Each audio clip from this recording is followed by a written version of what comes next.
Welcome to the Unicorn Connector Show, where we talk about relationships, revenue, and referrals. We'll dig into opportunities for people to generate revenue by making referrals from the relationships they establish.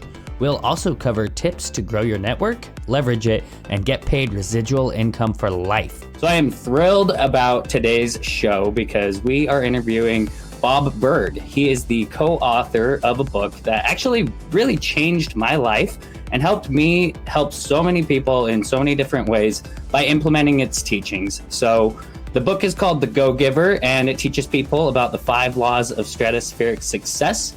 And with over 1 million books sold and now founding the Go-Giver community network, I am honored and just so excited to be interviewing Bob Burg. So I'd like to introduce you to Bob.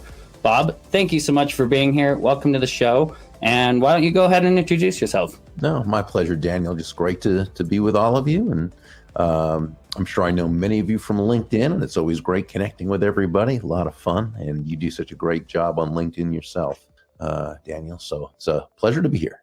Awesome. Well, I really appreciate that, Bob. A lot of people may or may not know I did a whole week where I dedicated my whole focus to the teachings from the Go-Giver book. And it really was, it changed a lot for me. It was awesome. Like, I can't even express to you how beneficial those 5 laws are that you and John David Mann talk about in that book. So I think that the focus we have today with unicorns living abundantly and looking for ways to provide value, it made perfect sense to have you on the show. So yeah, let's get into it. So Bob, I am curious, before we start talking about all the different laws, why don't you give us a quick review of the 5 laws that you and John share in the book? The 5 laws themselves, and they're based on a premise, like everything always is. And the premise here, Daniel, is simply that shifting your focus, and this is really the key, shifting your focus from getting to giving. And when we say giving in this context, we simply mean constantly and consistently providing immense value to others, understanding that doing so is not only a more fulfilling way of conducting business, it's actually the most financially profitable way as well. And, not for any woo-woo way out there, magical, mystical reasons, nothing like that at all. It's actually very practical. When you're that person who can move your focus off of yourself and place it on serving others, discovering what they need, what they want, what they desire, right? When you can move off of yourself and focus on helping other people solve their problems and challenges, when you can make it about them, helping them move closer to happiness, people feel good about you. They feel great about you, right? They want to get to know you. They like you. They trust you. They want to be in relationship with you. They want to do business with you. They want to be part of your life. They want to tell others about you. They want to be what we call your personal walking ambassador. So when we go from that premise, now we take these 5 laws, which work very holistically.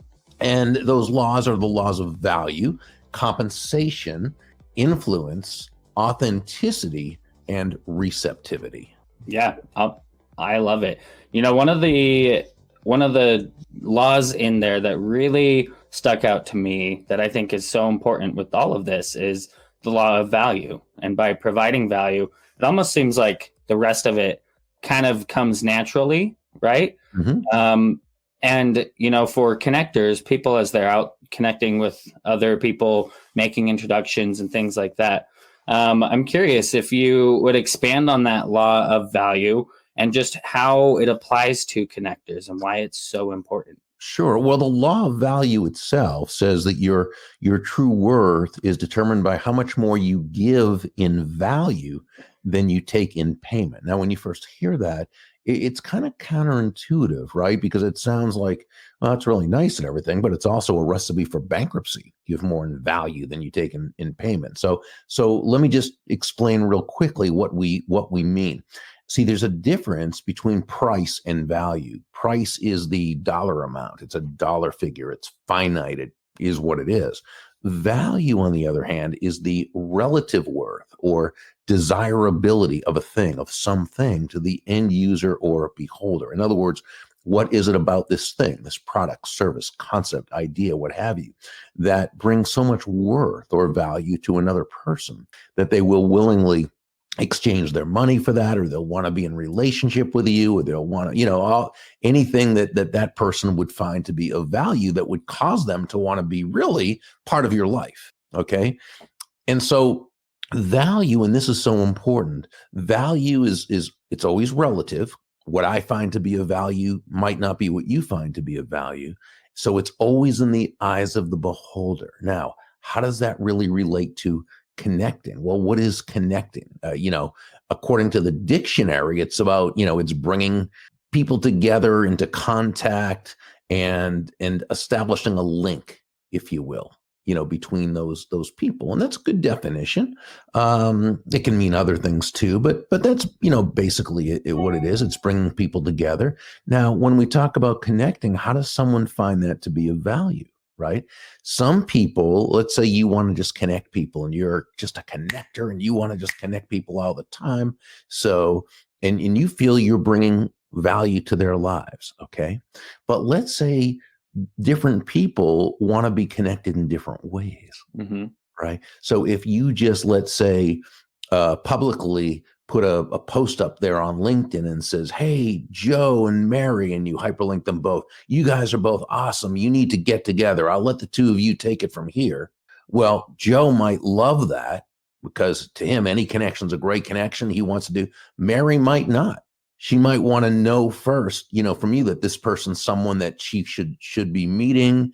She's also very busy with what she's doing, and she needs to really kind of guard her time and make sure she's making just quality connect. You don't know, right? Yeah. So a good connector is going to add value first by finding out from the people who they want to connect. Find out, is this the way you want to be connected? Is this a person you'd want to be connected to? How do you want me to handle it and follow through with it? You know what I'm saying? So it's all, so it all depends on who that person is. It's value is always according to them, not us. Right. Yeah, that makes perfect sense. And so do you as somebody that does focus on relationships quite heavily, do you have anything that you put in place that helps you make sure you're making connections in a valuable way by, do you store that information anywhere about, how people prefer to be introduced?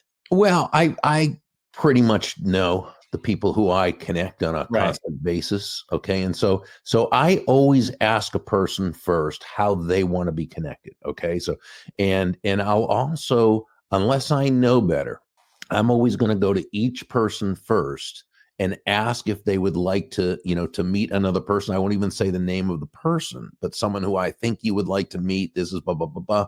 Would you like me to make a mutual introduction if the other person's agreeable, right? If they both say yes, I make the introduction. I make an edifying introduction so that I tell each who the other is, what they do, why I think that they would be good people to meet with each other and so forth. Now, there's certain people in my life that, have said to me, well, Bob, you never need to ask me again. If you want to make a connection, just go ahead and do it.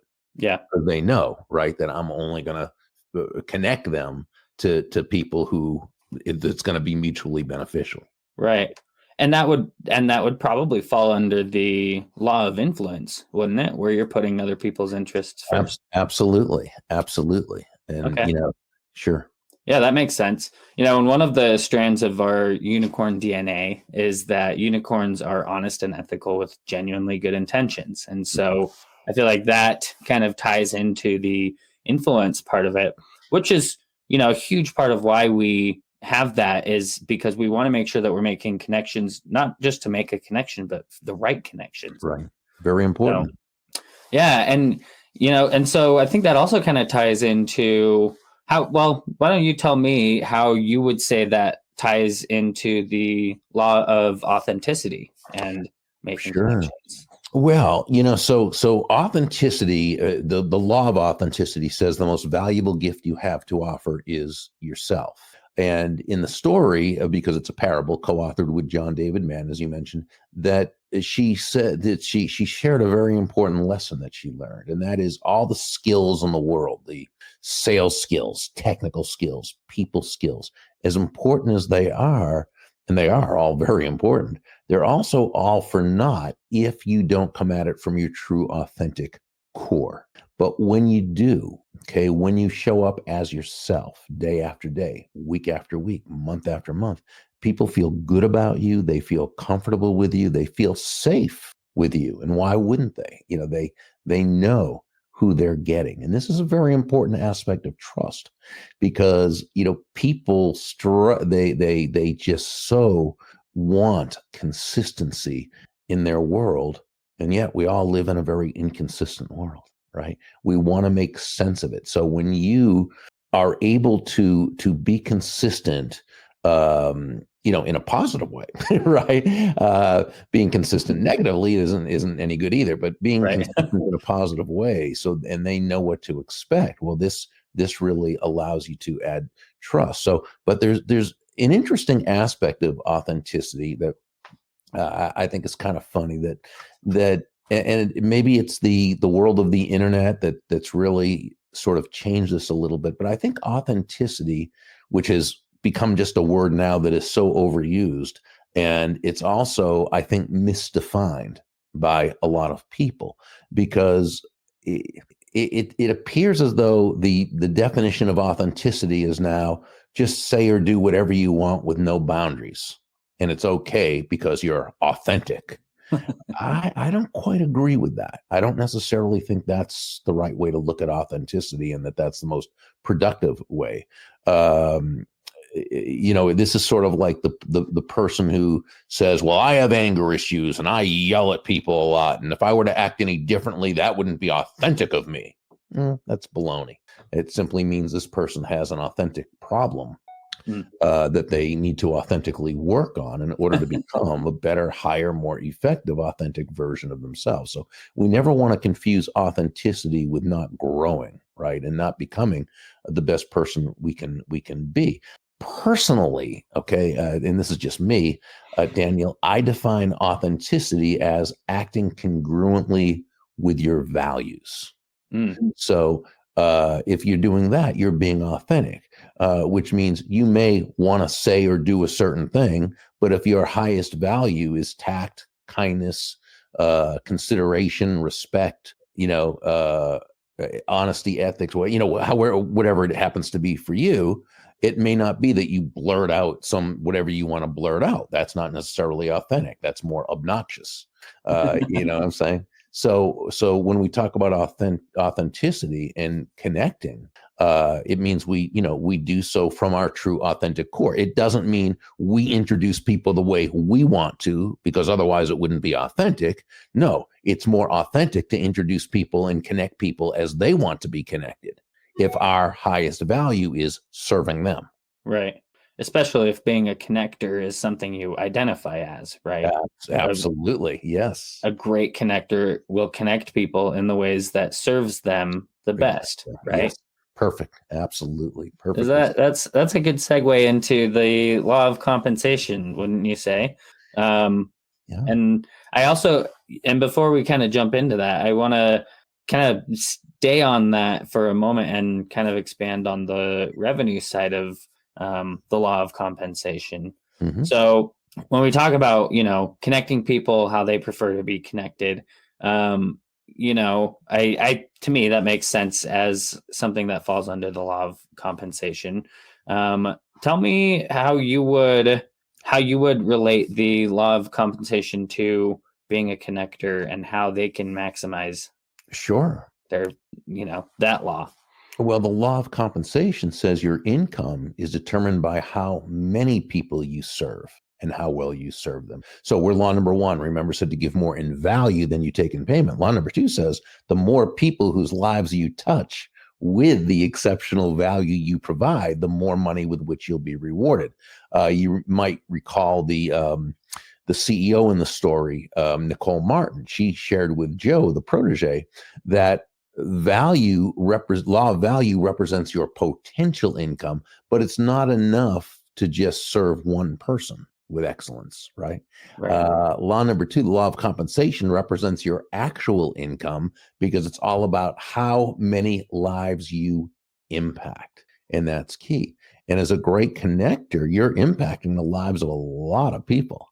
And, as you're meeting someone and establishing and creating a relationship with them, and then you connect with them with someone in your network, someone else within your sphere of influence, you're actually building out your network even more, even further. You're making those second, third, fourth, fifth connections because you're pleasing a whole lot of people, right? You're adding value to the lives of a whole lot of people, and that's when the network really starts to build. That's when you have a whole ton of personal walking ambassadors. That's when your business becomes a lot more fun, a lot less stressful, and a lot more profitable. Yeah, that makes a lot of sense. And I'm curious if kind of tying those two together would be part of the reason why you started the community, the Go Giver community, and if not, if you would expand on why you did start the community. Well, we just really wanted to bring people together and provide an opportunity for them, a community, to be able to connect and collaborate and get to know other people who are also living their lives and conducting their business the Go Giver way, which is to focus on the value you can provide others while being open to receiving. And Kathy, my business partner, and I, we just we want to create a world of Go Givers, right? And so that's basically why we started that. Yeah, well, and you have. I mean, I see it in people's LinkedIn profiles. Matt Hadley, I think he's the one who shouted out to me and asked if I had read the book. And actually, I know it wasn't Matt, so sorry, it was somebody else. But anyway, I mean, you absolutely are creating that community, and I'm curious, how large is that active community? I know you have a community membership. Is that correct? Yeah. Well, we've now, excuse me terribly. What we've now done is merge that into the Go Giver Success Alliance, which is a little bit more geared to as aside from the community itself. There's now a whole lot of there's more video meetings. We meet at Rachel's virtual coffee house. Rachel, for those who haven't read the book, was one of the characters and so forth, and was a big coffee person. And so yeah, we're doing that now, and we were up to about 500 members, but we have now taken it down to a few hundred because we're focusing more on that Success Alliance, which is a whole lot of fun. Yeah, that's amazing. And so is the idea to kind of build a community of ambassadors for the Go Giver way, essentially? I think that's not so much the goal as much as it's the result. Okay. Because the goal is to help them build their businesses. Right. The result is, that every great success story leads to more, people who are out there spreading the word. Right. Absolutely. Absolutely.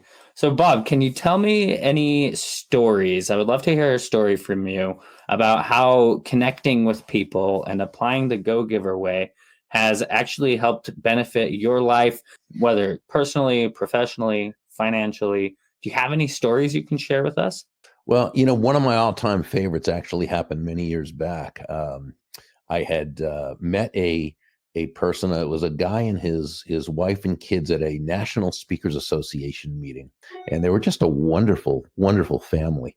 And I'd always see them at a couple times a year. I'd see them at the different events, and back then I was writing a lot of magazine articles. And whenever I would write magazine articles, I used that as a way of positioning myself in the in the niche, where I was. Once I wrote them, I would always ask if they would. I'd always ask the editor if they'd like to be introduced to any other people who could write articles, who were, and so forth. And so I always referred him. Just I liked the guy, and he was good at what he did. Of course, otherwise I wouldn't have. But I really liked him and his family. I just loved them and so forth. And I referred other speakers and other authors too. But I'm just right here. The stories about them. So yeah. So this went on for probably a couple of years, and I remember, and I actually referred a couple speaking engagements to them where I wasn't able to do it and so forth. Now, okay, so this is happening. I'm not thinking anything of it other than they're just, I just love the family and always love seeing them. And there was one client I had that I just was never able to get in the door, and they were big, and it was something I knew that I could really serve them, and it would be very lucrative if that happened. And I was talking to somebody else, another speaker, and they said, "Oh, well, you're friends with so and so," and they named that other person. And I said, "Oh yeah, I see. I visit with his family. Every convention." And they said, "Well, that company is one of his biggest clients." I had no idea. I had no idea. He was a very humble guy. He didn't, talk much about that. I said, "Really?" And they said, "Yeah." So I called him and I said, "Listen," I said, "I'm not asking for, an introduction or anything like that because I don't want to infringe upon your relationship with them, but I'm just wondering if you could advise me, how I might be able to even get in the door, where I would even approach, because I just have not been able to do it." And he said, "Nonsense. I'll have my contact call you." Well, the next day I get a call from his contact, his person, and I ended up doing, business in the millions with that company, right? All because I had connected this guy, right, for 2 years, without thinking. Now, by the way, it doesn't necessarily have to take 2 years. It can be 2 weeks, right, or Right. 2 months or 2 days. It just happened to be that was the case with that person. But when you really, when you connect to others without an attachment to having to have results back, direct results back, it's amazing how often it happens. And again, there's no luck. It's not about luck. It's not about karma. It's not about this or it's not that. It's that when you're always looking to help others, when you're looking to genuinely add value to people's lives, and you and I and in your organization, we do that through connecting. We're connectors, right? It creates what John David Mann and I call that benevolent context for your success. And that's so often when that's what happened there. Right. Of course, I could have cut that down by a year and a half by having called him, if I'd known him then, and that was my mistake for not finding out about who some of his clients were. But no, they were just lovely people who I enjoyed and loved adding value to, and it came back in a very, very big way. That's awesome. I love that. Well, and just imagine if you hadn't been open to the fifth law, right? What if you had said, "No, it's fine. I'm just going to do it the hard way." Right. That's a great point. The law of receptivity, law number 5. The key to effective giving is to stay open to receiving. Well, what does that mean? It really means nothing more than understanding that, yeah, you breathe out, you also have to breathe in. It's not one or the other. We breathe out carbon dioxide. We breathe in oxygen. We breathe out, which is giving of value. We breathe in, which is receiving of value. Really, giving and receiving are not opposite concepts. They're just two sides of the very same coin, and they work in tandem. Now, the world around us doesn't give us that message. The world around us is filled with anti-prosperity messages, and it gets into our head, not just our conscious, but our unconscious. And we have all these horrible messages about money and success and abundance, and think it's bad to, receive and to, again, it's all nonsense, but it's stuff the world gives us. And that's why I think it's so important to study prosperity. And there are so many great prosperity authors out there, people like Randy Gage and David Nagel and Sharon Lechter and Ellen Rogan, the late Bob Proctor, Ken Honda, and so many others that do such a magnificent job, because there's so many negative money messages and negative prosperity and abundance messages out there that I think we need to seek out that good information that we can fill our minds with. Right. Absolutely. I think, I just think that all of the laws together, and obviously you would agree, they're also supportive of just a mindset change and maybe not change, but a structure to a mindset that can really, it almost just makes your life easier in a way. I agree. Yeah. I always say when you apply these 5 laws together in conjunction, it makes your business, again, I think I said earlier, a lot more fun, a lot less stressful, and a lot more profitable, and that's a nice way to do business. Right. That doesn't mean it's always easy, and doesn't mean there aren't problems and challenges. Life, it's business, what have you. But when you consistently do these things, you're really 9 steps ahead of the game in a 10-step game. Yeah, definitely. All right, cool. So Bob, I'm curious, as we are kind of wrapping up, if you were to, before ever creating the Go Giver 5 laws of stratospheric success, if you were to say there was one piece of advice that you were ever given before doing any of this, what would you say was like the number one most impactful piece of advice? I think it was a guy about close to 40 years ago. I'd been in sales for a little while and doing fairly well, but I was in a slump, and I took my focus off where it should have been, which was the customer, and I put it on myself, which is trying to, get out of the slump. The important thing to remember always is that nobody's going to buy from you because you want to make the sale, right? They're not going to buy from you because you have a quota to meet. They're not going to buy from you because you need the money, and they're not going to buy from you just because you're a really nice person. They're going to buy from you because they believe that they will be better off by doing so than by not doing so. And when you think about it, that's the only reason why anybody should buy from you or from me or from anyone else. And I remember coming back to the office one day in the midst of this horrible slump, and this older gentleman, he was not even in the sales department. I think he was an engineer, and he retired soon after. I didn't know him very well, but he was one of these guys who, whenever he say, he didn't say much, but whenever he did say something, it was always profound. And so you listen to him, right? Right. And I remember he said, Burg, he was a last name kind of guy. He said, Burg, can I give you some advice? And I said, yeah, please do. I need it. And he said, if you want to make a lot of money in sales, he said, don't have making money as your target.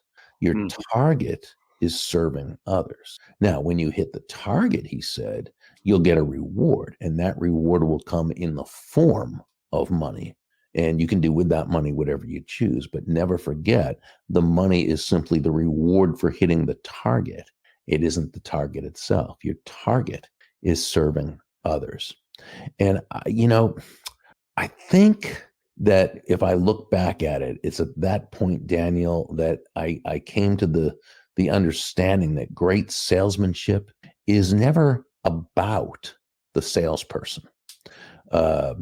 Great salesmanship is never about the product or service itself, as important as those are. That's not what it's about. Great salesmanship is about the other person. It's about that person whose life you are attempting to bring value to. I guess what you could really say, it's about another person's life being better just because you are part of it. And I think that when we approach sales from that foundational premise, which would be the go-giver premise, right? That I think now we're able to create that benevolent context for success. Right. That's incredible. I think that's very important information.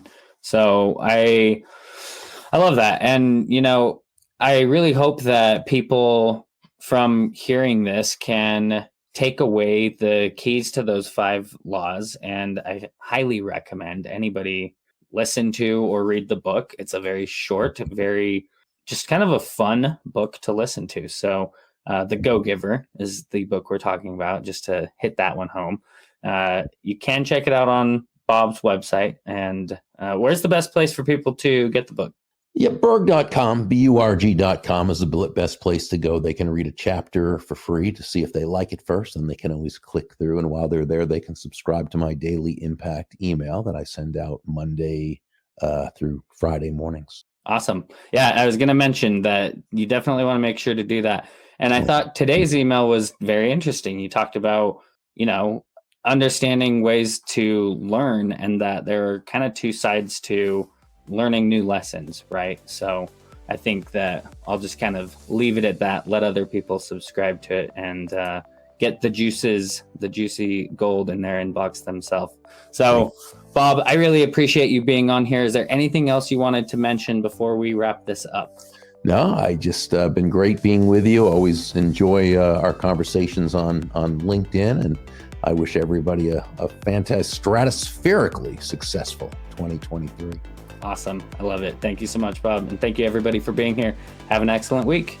If you're looking to generate revenue by being a connector or by getting referrals for your existing business, then check out how Unicorn Universe creates abundance through connections in our community by going to unicornconnector.com. That's unicornconnector.com. Stay tuned, follow us, and hit the subscribe button as we expand on ways to grow your network, generate income from opportunities we avail, interview our partners and connectors, and show you how to become the magical unicorn connector that you are.